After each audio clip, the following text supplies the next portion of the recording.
Welcome back to the channel, guys. Tonight I'm going to show you guys an easier way to hide your loot than just Odins, and of course, just to give you the quick tip, don't forget to load your tables and your little workbenches and such, and your smelters with valuables. You can use any ingredients. They don't have to actually make the recipe as long as you're just using ingredients.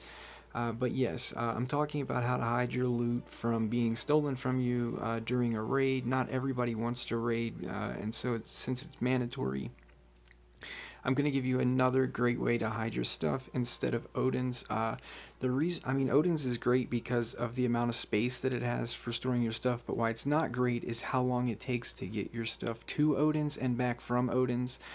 There's actually two loading screens in Odin's, one when you're entering the building and one when you're leaving the building, not even counting entering Odin's and exiting Odin's. So I want to show you how to come in here and basically build yourself what I call the Hell's Envoy graveyard. And you can store up to 25 items on each of these monsters, give or take if you leave the loot on them from when they die. But just to give you an example of how you do that is you just find a monster like this, you shoot him, and then you make him follow you back to where your graveyard is. Now, hypothetically, I just made the graveyard there because I had more monsters in that area, but you probably want to make it as near the edge of the map as possible.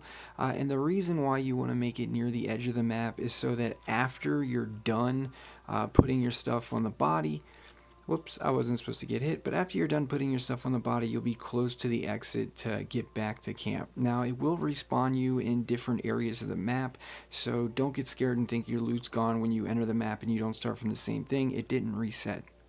As long as you don't wake the boss, technically, to the best of my knowledge, these monsters won't ever reset. But if you wake the boss in 7 days after you wake him, the map will refresh whether you kill him or not. So yeah, if you're wondering like, well, how do you know it works? Look, I've already used it.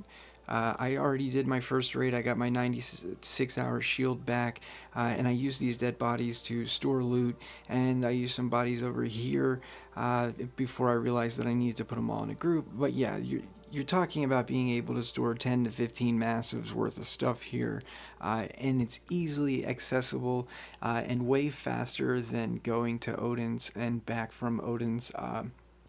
Odin's can take a very long time. I will show you. It takes 15 seconds to travel to Odin's from your camp. It only takes 9 or 10 to travel to the Mysterious Stone. And the difference is once you enter, like when this loading screen's over, technically in the Mysterious Stone, you're already in the map where your graveyard is. Whereas when at Odin's, you still have to run. All these chests to your right only hold 5 items, and the pendant boxes don't hold very much either. Not for the time that it takes, but here's a secondary loading screen that you're going to have to look at when you enter and when you exit.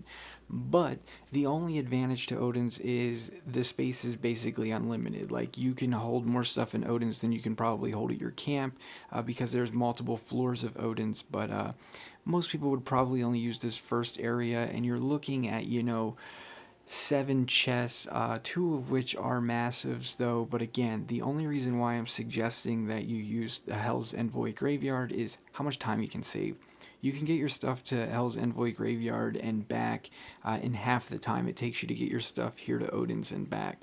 So anyway, that's just a quick tip for you guys, and I hope you enjoy the video and look forward to me still making raid videos as I do them. Later.